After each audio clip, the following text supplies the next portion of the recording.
자, 그림을 잘 그려야 되겠다. 여러분 낙찰을 받으시면은 그동안 쭉 이렇게 한 10년 제가 경매학원 강의를 해보니까 어떤 사람이 돈을 벌었냐. 아까처럼 임대도 그렇죠. 식당인데 지에서 편의점 바꿨어요. 그런 것처럼 뭘 바꾸면 좋아요. 이게 가공을 잘해야 되겠는데, 자 봅니다. 그러면 이제 지금 사례를 한번 봅니다. 오래된 여관을 낙찰받아갖고 생활형 숙박시설로 용도 변경해서 한 5억 정도 버렸다, 이런 이야기입니다. 지금 요거는 그런 이야기예요. 자 봅니다. 시한장여관, 시한장여관 좀 봅니다. 동일한 모텔이 경매와 공매로 동시에 경합이 되는데, 공매에서 대구 사람이 9천만원 저가 낙찰하고 경매 낙찰 이전했습니다. 이전했는데 오래된 낡은 시한장여관을 낙찰 후에, 자 제가 해놨죠. 상업지역과 준주에 한해서 생활형 숙박시설로 개조가 가능하다. 그죠? 두 개 써놨습니다. 그래서 1억 4천백에 공매 낙찰되는데, 경매에서는 아까 2억 3천 낙찰됐어요. 경매에서 한 9천만 작게 낙찰됩니다. 그래서 여기 보면은 공중위생관리법 시행령 4조에 보면은 이게 2013년도 개정이 됐죠. 돼가지고 생활 숙박시설이 신설됩니다. 뭐냐 그러면은 손님이 잠을 자고 머물 수 있도록 시설한다. 손님이 잠을 자고 머물 수 있도록 치사시설을 포함한다. 자 요겁니다. 요거. 자 우리 모텔에 치사시설이 되면 됩니까 안 됩니까? 기본적으로 안 되죠. 안 되는데 생활 숙박시설을, 이게 생활 숙박을 이게 만들어낸 것은, 신설한 것은 2013년도 9월달 신설한 것은 그때 전세난이 굉장히 심했거든요. 심해가지고 좋다. 막 모텔도 좀 옛날에 흐름한 모텔은 장사는 안 된다 하니까 막 임차에 넣어라. 그 숙박시설 해가지고 치사 싱크대 엮고 다 그래가지고 막 주거로 해도 써도 좋다. 이렇게 이제 법을 좀 완화시킵니다. 이게. 그래서 지금 모텔의 생활 숙박업으로 건축물 용도 변경을 하면은 치사 시설에 대해서 주거 지역 원룸화 된다. 원룸화. 그 얘기죠. 자, 그래서 형태인데, 생활 숙박시설은 임차인들이 전입신고를 하기 때문에 주택을 봐서 1세대 주택, 비과세가 돼가지고 양도소득세를 부과한다. 자, 이게 중요해요. 그래서 이제 이렇게 진해구 이동이나 이런 물건들은 숙박시설 중에서 생활 숙박시설 개조를 하면은 수익이 상당히 높은데, 일반 상업지역하고 준주거지만 해당이 되고 계획관리지역 이런 건 안 됩니다. 안 되고 이제 상업지역하고 준주거만 된다. 그럼 요게 여기 산호동 요거는 준주거지역입니다. 그래서 생활숙박이 되는 거예요. 자, 잘 모르면은 되나 안 되나 하는 것은 여러분이 구청에 물어보면 돼요. 진해 구청에 물어보든지 거제시청에 물어보든지. 자, 거제시청 봅니다. 이거는 많이 떨어졌어요. 자, 우리 부계제에 몇 페이지를 보나 하면 10페이지입니다. 10페이지. 제일 마지막 봅니다. 부교재 10페이지를 보시면은 여기에 보면은 집이 나옵니다. 자, 노죠. 거제 통영지원 관할입니다. 숙박시설인데 225평에 이렇게 되고 14억짜리가 33호들입니다. 참 슬픈 이야기죠. 슬픈 이야기입니다. 옛날 같으면은 거의 막 2차, 3차에서 막 팔려야 될 이런 물건입니다. 이게. 자, 봅니다. 근데 이 숙박시설이 지금 이렇게 많이 떨리는데 뭐 3천에 50만원 한 사람밖에 없고요. 그럼 이 사람은 전세권을 옛날 해놓은 사람이 있습니다. 전세권을 단락했죠. 단락했는데 전입 확정도 있어요. 사업자도 하고 확정자도 찍고 전세권 됐고 배당료도 됐고. 그럼 이 사람 배당 받겠죠. 받으니까 여러분하고는 크게 뭐 문제는 없습니다. 배당 받아갈 거니까. 자, 근데 여기서 이렇게 많이 떨어진 거, 이거 마음 되겠습니까? 33% 10억이나 떨어졌습니다. 모텔이. 그럼 여러분들은 아까 배웠다 그죠? 이 무슨 지역이라고 그죠? 아까 뭐 할 수 있다고요? 그럼요. 생활 숙박시설. 생활 숙박시설을 하면은 뭐가 됩니까? 싱크대가 되죠. 싱크대. 치사시설이 들어오습니다. 싱크대 들어오면서 설치가 되면서 주거가 되죠. 주거가 돼가지고 나중에 팔 때 1세대 1주택 양도소득세가 절감이 됩니다. 2년만 지나면은 1세대 1주택 주택 2년 보유 양도세 비과세 그런 조항이 있죠. 거기에 해당이 돼서 요거는 여러분들이 낙찰을 받아갖고 여러 싱크대를 넣고 원룸을 했더니 임대가 잘 나가지고, 원룸에 뭐 월세만 잘 놓으면 참 좋죠. 상업적이니까 막 어느 정도 임대 나갈 겁니다. 그래서 잘 해가지고 나중에 10억에 팔았다 했을 때 한 5억은 남갔다 하더라도 세금이 따다. 1세대 주택 들어가면 없다 이 말이죠. 꼭 예상이 됩니다. 그래서 이제 이런 것도 한번 퇴직을 앞둔 사람은 이렇게 33% 떨어진 모텔 중에서 상업지역이나 준주거 지역에 낙찰을 받아서 생활 숙박시설로 변경을 해서 월세를 짭짤하게 받고 나중에 주거로 해가지고 양도소득도 완전히 비과세되고 그런 혜택을 보면 되겠다 이렇게 보십니다. 제가 볼 때는. 그래서 이것도 한번 검토해볼 만한 물건입니다. 그래서 참 안타깝다 그죠? 많이 떨어졌어요. 요거 금액 틀렸어요. 요거 지금은 4억 가까이 맞죠? 4억 7,100입니다. 이게 아니에요. 이게 떨어져가지고 제가 정리를 못해서 그런데 4억 7,100 얼마 떨어졌습니다. 33%. 모텔이 33%뭐 많이 떨어졌다 그죠? 많이 떨어졌다. 자, 써놨네요. 양도소득세에서 자유롭다. 생활 숙박시설은 임차인들이 전입신고해서 주택으로 보아서 1세대 때 비과세 적용으로 양도세를 부과하지 않는다. 자, 여기 봅니다. 점포 딸린 2층짜리 주상복합 건물 팔리는데 주택 면적이 점포보다 크면은 1주택 비과세 들어간다. 자, 됐죠? 들어갑니다. 자, 그 다음에 숙박시설 중에서 고시원으로 쓰는 것도 있고, 이렇게 됩니다. 고시원으로 쓰는 사람도 있고 그래요. 자, 그 다음에 이제 그래서 1번은 이런 이야기입니다. 1번은 오래된 여관이 있으면은 낙찰받아서 생활형 숙박시설로 용도 변경해서 월세를 많이 받자. 자, 이해갑니까? 싱크대 넣고 그 얘기를 했어요. 자, 2번 봅니다. 2번은 그린주택인데 이게 상가가 2, 3층이 1, 2층이 비어 있습니다. 1, 2, 3층이 막 비어 있고 이런 게 많이 있어요. 이제 근린주택. 요것들 근린상가, 여러 통짜상가 이런 거를 다중주택으로 리모델링해서 돈을 버리는 사례를 한번 봅니다.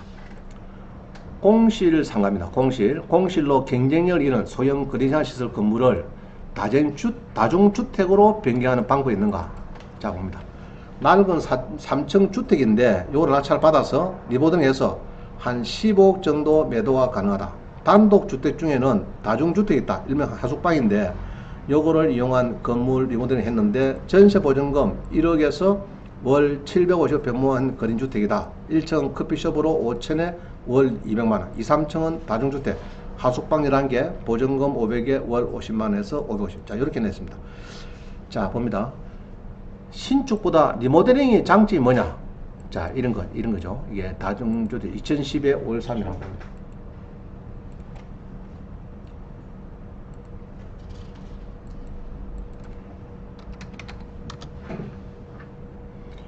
자, 여러분들 요거를 사라면은 서울 광진구에 있는 물건입니다. 그죠?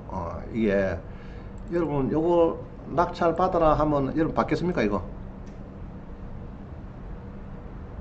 별로죠.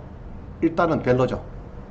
자, 요거에 지금 별로인데 요거를 로드뷰를 보면요 어떻게 변모되어 있는가 봅니다.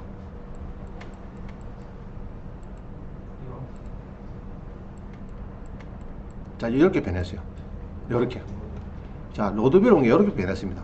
1층은 상가고 2, 3층은 다중주택. 다중주택이 뭐죠? 처음 들어보죠, 여러분들. 단독주택은 많이 들어봤죠? 단독주택. 똑같아요. 다중주택이나 다른 것은 다중주택은 싱크대는 못 넣습니다. 무슨 말이죠? 싱크대 못 넣고 하숙생들이 쓸 수 있는 이런 방입니다. 그러면 좋은 점은 주차장법에도 문제가 없어요.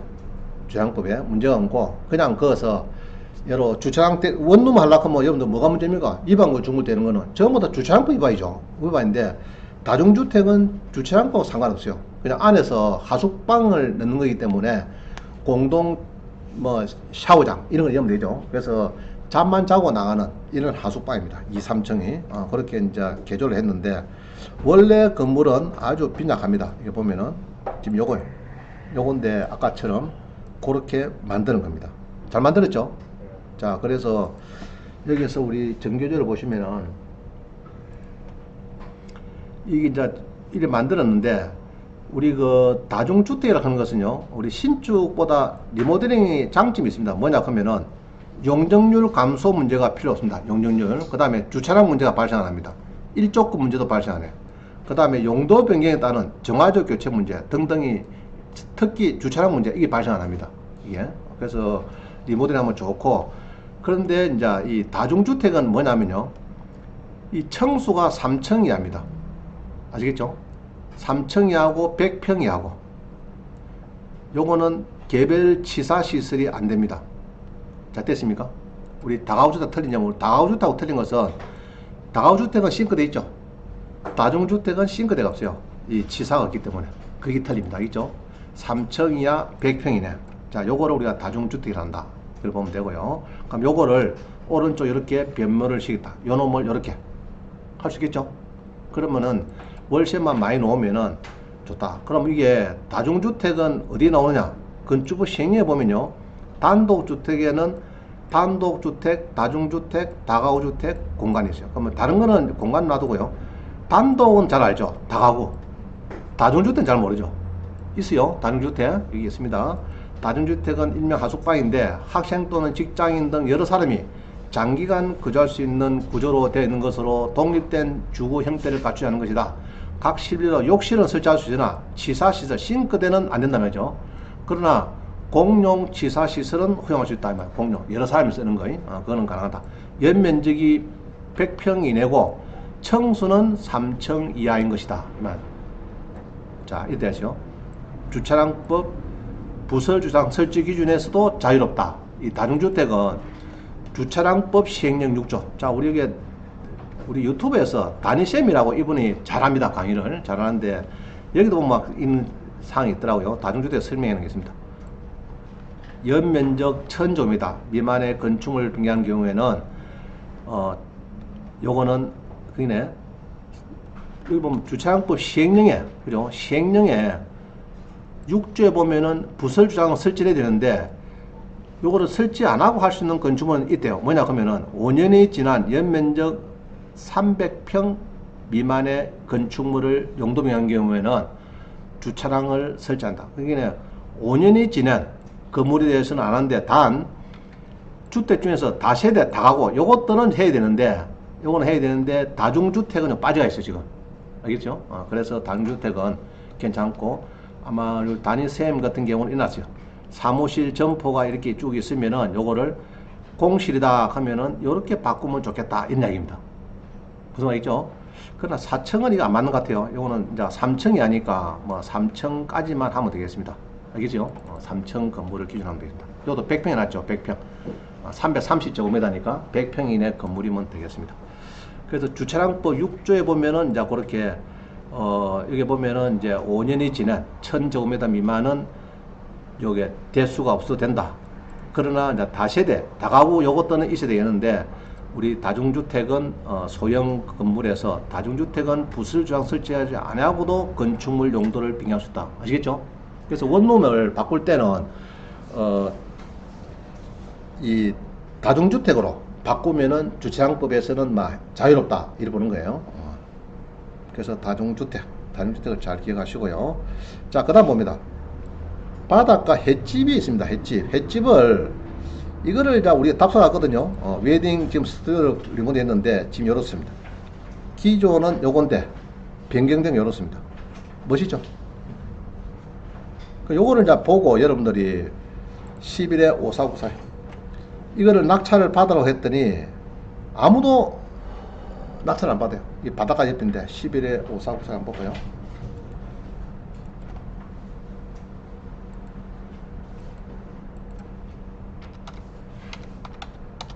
자, 봅니다. 이 하포구 구산면에 여기에 있는 이 횟집입니다. 횟집. 그때 우리 수강생들이 한 4명이 요 우리가 현장 답사할 때 요 물건 하나 답사를 했습니다. 해가지고 요 2층에 올라가가지고 우리가 쭉 봤죠. 보고 요거를 낙찰 받으면 좋겠다. 주로 요것만 보는 거야. 아이고 곰팡이 많이 있었네. 이런 거죠. 이것만 보고 그만 고개를 달래 요 계단 올라가거든요. 올라가서 봅니다. 전망은 참 좋아요. 바닥 앞에 아닙니까 지금, 그죠? 펄 파라다이스 요 앞입니다. 여기가 제가 자주 가는 요 좋죠? 펄 파라다이스. 그 앞에 바로 보이는 데입니다. 여기 서울 사람들 오면 꼭 여기 들어갑니다. 아주 좋아요. 펄 파라다이스.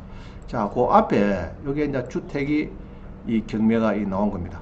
바로 보이는데 바다가 보이고 좋죠. 여기 이제 땅 두 필지가 그런데 여기에서 뭡니까? 요새 같으면은 수영복 입고 나가면 바로 바다입니다. 들어오면 집 마당이고 그래요. 그럼 이렇게 해서 지금 그 사람은 쓰고 있는 거 다 지금 쓰고 있습니다. 이렇게 해서 다 지금 일부 조금 그 국유지는 매입해 가지고 쓰고 있고 막 그래요. 자, 근데 요거를 천지 가든을 낙찰을 받아서 이게 그때 비어 있습니다. 받아서 어떻게 변모했는가 그게 중요합니다. 그림을 잘 그려야 되겠죠. 잘 보이는데 이렇게 캉 스튜디오 이렇게 해서 변모가 되어 있습니다. 그래서 상당히 여러분들이 이제 이렇게 낙찰 받으면은 이렇게 변모시킬 수 있는 이런 이제 그림을 잘 그려야 되겠다. 이게 지금 중요합니다. 자, 그 다음 봅니다. 중고 자동차 전시장인데 약국에 임대해서 한 달에 월세 한 돈 7만 원 받아요.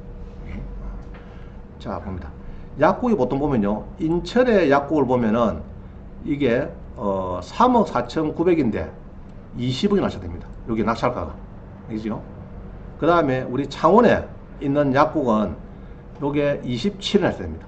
27억. 18억에서 27억에 1차에서 낙찰돼요. 자, 그런데 우리 공매에서 자동차 전시장이 나옵니다. 요게 5억 3,200에서 요렇게 팔 수 있는 물건이 됩니다. 27억이요. 그러면은 이 사람은 한 20억 버리죠, 지금. 낙찰 받음으로 해서 한 20억 버린 겁니다. 그래서 한번 봅니다. 공매의 팔룡동, 이기죠, 팔룡동. 자, 한번 보겠습니다. 그러면 구독션 가서 한번 보도록 하겠습니다. 구독션 가서 공매에서 경남 창구 팔룡동에 재미난 물건이 두 개가 있습니다. 이렇게.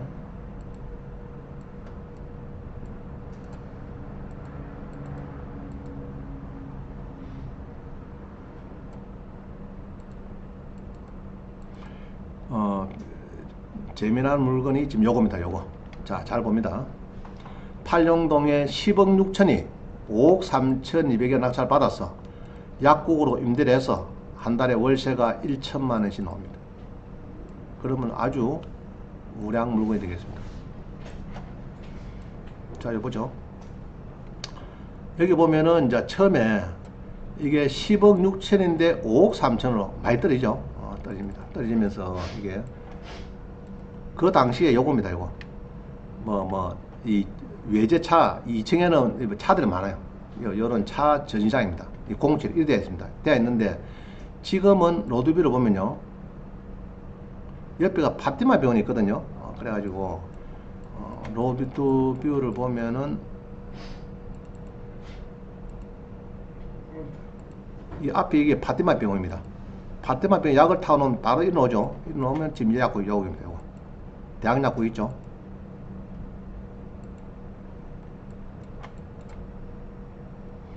전에 이게 자동차 전시장인데 요 코너에 잘생겼죠. 그죠? 그래 요거를 약국을 임대 가지고 한 달에 출적건데 돈 1,000만 원 정도 받는 물건이 지금 됐습니다. 이 정도 같으면은 1,000만 원 정도 안 받겠나 이렇게 보여집니다. 그래서 여러분도 마찬가지. 이 물건을 볼 때 아이고야 전시장이네 요것만 자꾸 보면 안 돼요. 그죠? 요거를 어떻게 해서 그 옆에 파티마 병원이 바로 옆에 붙어 있거든요. 있으니까 동선을 보면 차를 타고 오면 바로 여기가 1번지입니다. 제일 접근하는 데가 제일 좋은 데입니다. 그래서 이 약국에 임대 나가지고 아주 성공한 사례가 되겠습니다. 그래서 판례를 보도 출입문이 분리되어 있으면은 약국도 된다 뭐 이런 얘기를 하고 있어요. 약국이 된다.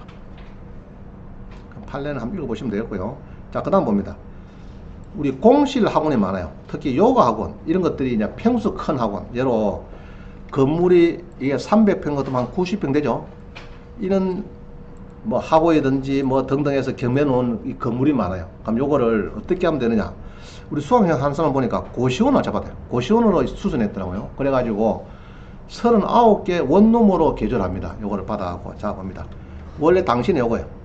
요건데 요거를 개조합니다. 민들레 고시원으로 쫙 개조해가고 방이 37개입니다. 그래서 상당히 또 여기가 위치도 좋아요. 좋아가지고 고시원 했는데 이 고시원을 해가지고 자기가 월세를 룸을 37개 받습니다. 그동안에 이야기 들어보니까 여기가 스프링쿨러가 없대요, 원래가. 옛날 건물이 좀 오래돼가지고. 그것 때문에 소방법에 대해서 상당히 자기가 고민을 많이 하고 좀 신경을 많이 쓰고 아주 애로웠다. 그 얘기를 합니다. 소방법. 그래서 가급적이면은 당부하건대 우리 후배 수강생들은 스프링쿨러가 있는 10년쯤 안 지난 건물을 사면 좋겠다. 고시원할 때. 그 얘기입니다. 자기 해보니까 거기에서 굉장히 애로사항이 많다. 그 얘기를 해요. 바꾸는데. 자, 여기 보면은 고시원을 좀 받고 싶은데 상가 낙찰 전에 뭐를 점검해야 되냐. 허가 점검 왕무 있습니다. 정하조부터 쭉 한번 보시고요. 이게 조심해야 되겠고, 안전장치 4단계도 있습니다. 안전장치 이것도 쭉 한번 봅니다.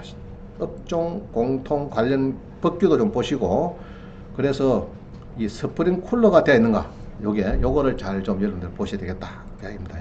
다중 이용업종은 스프링쿨러가 있으면은 좋다 얘기입니다. 아주 좋다. 없는 것보다는 상당히 좋다네. 자, 그 다음 봅니다. 낡은 목욕탕을 낙찰받아서 이 돈 버는 경우가 있습니다. 목욕탕도 이게 잘 안 팔립니다. 낙찰가가. 이게 보통 보면 뭐 한 절반에서 더 떨어집니다. 목욕탕이. 통짜라도 잘 안 팔려요. 자, 그래서 요 목욕탕을 낙찰을 받아 여러 변모식입니다. 고시원하고 업스테이로 변모식이에요. 목욕탕 낙찰 받았어. 리모델링 합니다. 그죠? 그 다음에 한 분은 요 목욕탕 낙찰 받아가지고 요렇게 변모식이에요. 리모델링 해서. 그래가지고 이 빨래방, 이게 뭐냐 그러면은 주로 이제 뭐 병원이나 이런데 뭐 옷 세탁하고 물을 많이 쓰죠. 여기서 지하수가 푸르르 막 그냥 올라오니까 뭐 수도료가 한 달에 100만원, 150원 올 게 그냥 거의 제로 정도로 나오니까 여기서 그냥 임대가 바로 나옵니다. 매매가 됐어요. 그래가지고 목욕탕을 낙찰받아서 이렇게 이제 공유자 하신 분도 있고 이렇게 해서 임대를 잘 나는 분인데, 요 분은 주로 이제 옵스텔 쪽으로 낙찰받습니다. 그죠? 이게 1층은 여기 옵스텔이고 2, 3층은 고시원, 건생으로 이렇게 그림을 잘 그린 사람이 있고, 이렇게 해서 또 세탁 공장에 이렇게 팔아갖고 잘 또 넘겨서, 어떤 데는 또 목욕탕 낙찰받아서 공연장으로 쓰시는 분, 여러 종류가 있어요. 그래서 목욕탕도 저가 낙찰 받아서 여러분들이 하면 되는데, 요거는 옛날에 MPL 산 겁니다. 그래서 낙찰가 높아요. 71% 높습니다. 자, 그 다음 봅니다. 지하 1층을 낙찰 받아갖고 뭐 할까? 지하 1층 14% 낙찰 받아요.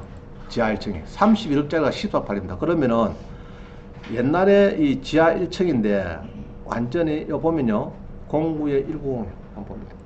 지금은 이렇게 잘 생겼는데 예전에는 굉장히 어려웠습니다. 이게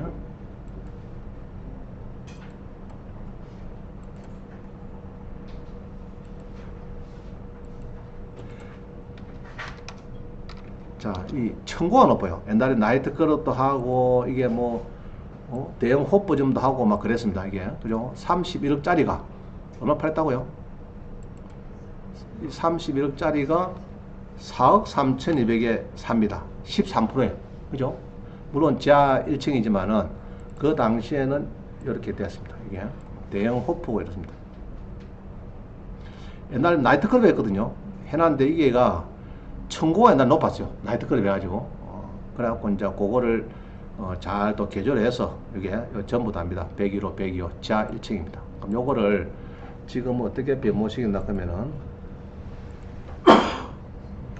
이게 이제 그죠? 나이트클럽 대형 호프점을 아이젠 브로입니다. 옛날에 요거를 스크린 골프장으로 변신을 시키는데 지금 이렇게 되어 있습니다.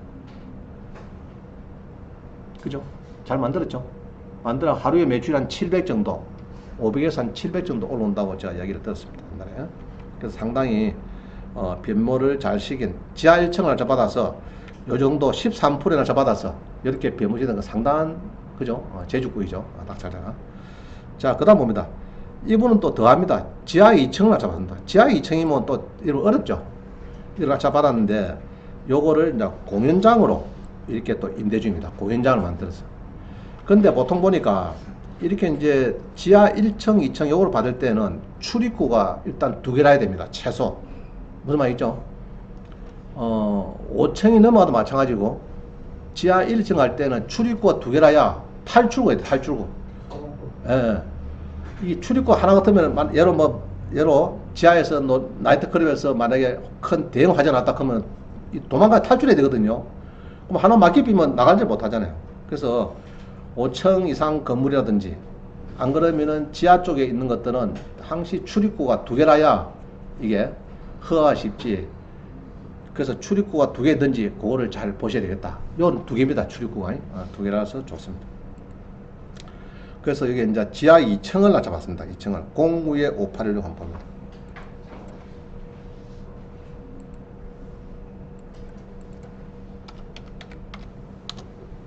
자, 이거 보시면은 이되죠. 요것도 18%입니다. 18%. 낙찰을 받습니다. 그죠? 지하 2층인데 3억 7천에 6천을 받아요. 3억 7천을. 지하철은 이렇게 낙찰 낮게 되죠. 되는데 그때도 제가 훈수를 넣어가지고 5,500 쓰는 거를 6,500 천만 드는 겁니다. 이게. 그래갖고 이 친구가 중국 좋아하는데 888이 좋아하더라고. 중국 잘 무역을 많이 하는데 그래서 1등이 됐어요. 돼가지고 안 좋은 점은 건강보험이 많이 나옵니다. 이게 크기 때문에. 알겠죠? 보험료가 많이 나와요. 재산이 많다고 이래가지고 나오고. 그래서 이거를 낙찰을 받아가지고 그 당시에 지하 2층이거든요. 지하 2층이고 요것도 청구가 상당히 높습니다. 이게 옛날에 뭐 나이트클럽하고 이런 장소입니다. 이게 지하 2층인데 시청 옆에 있는 거예요. 그래가지고 요거를 임대를 놨습니다. 놨는데 임대가 잘 나간 것이 또 다행히 여기 이제 보면은 건물 임대차 보면요 4천에 200인데 1년 뒤에 250 받게 됐거든요. 그럼 뭐 6천원만 받아갖고 250 받으면 뭐 괜찮은 거죠. 그래서 공연장으로 뭐 임대를 잘 나고 있고. 근데 이제 그 당시에 이 나이트클럽이 돼가지고 낙찰을 받아가지고 여러분들이 문제는 여기 좀 중요합니다. 이 나이트클럽 낙찰 받고 쫓아내면 어디다가 쫓아내고 신규로 하려고 뭐 소방법에 제촉 되겠습니까? 안 되겠습니까? 여러분들 문제가 많죠. 그죠? 이 나이트클럽 낙찰 받아가지고 쫓아내려고 하면 여러 이제 쫓아냈어. 집행관을 동원해서 이제 자꾸 쫓아내가지고 거기서 폐업했어요. 자기들은. 내가 신규로 하려고 하면은 지하 2층인데 여러분들 쉽겠습니까? 그죠? 이런 막 커튼에도 뭐 방염 처리 다 해야 되고 굉장히 뭐 스크린 쿨러 있는 것보다 따질 거라고 따지는데 선계를 받으면은 쉬워요. 선계를. 그래서 항시 모텔도 그래요. 모텔에 자연 녹지 지역에 모텔 낙찰 받아갖고 쫓아내가지고 리모델에 3억 했어요. 자연 녹지 지역에 모텔을 신설이 안 되죠. 신규가 안 돕니다. 그런데도 선계를 받아야 매끄럽게 되는 거지 너무 임차인을 그냥 쫓으면 안 되는 거예요. 서로 합의를 해가지고 좋게 하는 것도 좋습니다. 적당한 명도비를 주고. 요것도 이제 선계를 받았는데 그 당시의 서류가 요겁니다. 이게 요 서류가 필요해요. 그래서 보면 영업자 지위 선계 신고서 그 양식이 구청 가면 있습니다. 영업자 지위 선계 신고서하고 그 다음에 특히 양도 양수서 여기다가 이제 예전에 양도인의 인감 증명서가 첨부된 양도 양수한다 이 말이죠. 그대로 영업자 지위를 선계하면서 내가 들어온다 이 말이죠. 그럼 이때 임차인은 없으니까 집주인이 딱 받으면 됩니다. 집주인이 낙찰자가 자기가 양수인 되면 됩니다. 그럼 임차인은 나가고 빠지고 내가 들어오고 그러면 또 새 임차인 오면 내가 또 들어가주면 되겠죠. 임차인인데 그런 식으로 합니다. 그래서 인감증명서하고 그다음 옛날에 여기 보면은 허가증 원본이 있어요. 허가증 원본도 반납시키고 그죠? 그래서 이제 양도인한테 인감증명서 첨부해서 낙찰자하고 같이 손잡고 가는 겁니다. 구청에 같이 가서 요 지하 2층 요거를 내가 지금 사업자 되어 있는 요거를 내가 양도 양수 받습니다. 해서 선계를 받아야 돼요. 그래 받아야지 그냥 뭐 쫓아내고 막 좋은 게 좋다고 그냥 막 집회가 돈에서 쫓아내고 그 폐업 신고하고 내가 신설하려고 뭐 소방법에 굉장히 어려워요. 알겠죠? 어려운데 이렇게 해서 이제 자기가 임차인의 그죠? 상가 낙찰 후에 임차인의 영업 허가를 승계받도록 서류를 잘 챙겨야 되겠다. 이게 중요해요. 이것도 중요합니다. 특히 유흥업소 허가증을 받는데 그죠? 그런 데는 아주 조심해서 여러분들이 이제 읽어보시고 선결을 받아야겠다. 그죠? 선결 안 받고 들렁들렁 하면 안 되겠죠? 그래서 이제 뭐 마사지 샵이라든지 여러 가지 허가증을 받아야 되는 데는 선결을 받아가지고 하면은 그래서 이 친구는 뭐 4천에 수강생은 월 250원, 6천을 받아가지고 월 250 받으면은 뭐 지도 돈 별로 없죠. 한 3천 정도 들어가고 250 받으면은 지금도 아주 해피한 막 그런 경우가 되겠습니다. 그래서 지하 2층이라도 이 층고가 높으면 또 쓸 사람이 있어요. 고현장 쓸 사람이 또 많이 들어오고요. 그 다음에 이제 벽 타기 하는 사람들, 암벽 타는 거, 이런 것들도 또 막 거기다가 설치해 가지고 나름대로 하고, 그 다음에 뭐 여러 개 음악 뭐 연습장 같은 거 이런 것도 많이 들어옵니다. 지하도 높지만 지하 2층 이런 데는 특히 중요한 거는 탈출구가 두 개인지 계단 있는 거 잘 봐야 되겠다. 이게 중요합니다. 자, 그래서 여러분들은 지금부터 그 그림을 잘 그려야 된다. 자, 1번부터 했어요. 제목만 보고 오늘 마치도록 하겠습니다. 자, 1번은 뭐죠? 우리가 그림 잘 그리자. 오래된 여관을 낙찰받아서 생활형 숙박시설로 용도 변경했다. 자, 됐죠? 자, 2번이 뭡니까? 2번. 2번은 낡은 건생은 다중주택으로 리모델링해서 주차장법 위반에 자유롭다. 다중주택 리모델링 그거를 배웠습니다. 그 다음에 3번은 횟집을 바닷가에 있는 횟집을 낙찰받아서 웨딩 스튜디오로 리모델링 했다. 그래서 아주 가치를 높였다. 그죠? 그 다음에 4번은 중고 자동차 전시장을 낙찰받아 약국에 임대해서 임대인이 낙찰자가 갑이 됐다. 이 말도 그죠? 약국으로 임대를 잘했다. 그래서 보통은 27억이 들어오는데 자기는 5억에 받았으니까 거의 뭐 비슷하거든요. 그럼 한 20억 정도 뭐 약국에 임대하는 바람에 막 싸게 낙찰받은 결과가 되겠습니다. 그 다음에 5번째는 이 공실 학원을 공실 상가가 많습니다. 주로 100평 전후 되는 거 요것들을 고시원으로 수선해서 월세를 37개 민들레 고시원으로 지금 잘 임대를 받고 있다. 그 다음에 낡은 목욕탕을 낙찰을 받아 가지고 이렇게 해서 오피스텔이나 고시원으로 대수선해서 임대를 잘 받고 있는 사례 이거 쓰면 되겠어요. 그 다음에 지하 1층을 낙찰받아서 스크린 골프장으로 대수선한 사례, 지하 2층을 낙찰받아서 공연장으로 임대한 사례, 이런 게 있습니다. 그래서 10몇 프로 낙찰받아서 이런 것들을 잘 이용을 하시는 분들이 있어요. 그래서 또 지하에서 너무 무시하지 마시고, 요 은행 가보면요, 지하한테 은행 지점이 있어요. 제가 가보면, 저도 이제 은행 출신이니까 참 특이하다 보니까 계단을 바로 내려가면 은행 지점이 있습니다. 그 지하라도 반지하 같은 게 뭐 조그마한 계단은 이게 아니고 큰 계단을 내려가면 바로 그 은행이 지점이 있어요. 요 농협에 보면 그런 지하는 은행에도 임대 가능합니다. 그죠? 들어오면 좋죠. 그때 은행에서 1층에서 필요 없습니다. 반지하 같지만은 앞에 전면이 바로 내려갈 수 있는 거, 바로 내려가면 바로 들어갈 수 있는 이런 지하는 상당히 임대가 잘 나올 거 보입니다. 그래서 여러분들 지하도 한번, 또 이런 게 있어요. 지하도 밖에서 보면은 지하인데 앞에서 보면 또 1층이고 뭐 이런 게 있어요. 이상하게 돼가지고 이 건물이 뭐 밖에서 보면은 뭐 1층인데 뒤에서 보면 지하고 뭐 이런 게 있고 뭐 있어요. 그래서 자, 지하라 해도 여러분 가보시면은 또 10몇 프로 날짜 받아서 여러분들이 여러 14% 받아서 50% 팔아버리면 3-4배 장사 되는 거죠. 그렇게 됩니다. 15% 사가지고 45% 팔아버리면은 거의 3배 장사 되는 거죠. 그래서 그림을 잘 그려야 되겠다 하는 것이 올해 주제가 되겠습니다. 자, 기억하시겠죠? 예. 자, 오늘 이 정도 하고 마치겠습니다. 차렷, 윤례. 수고했습니다.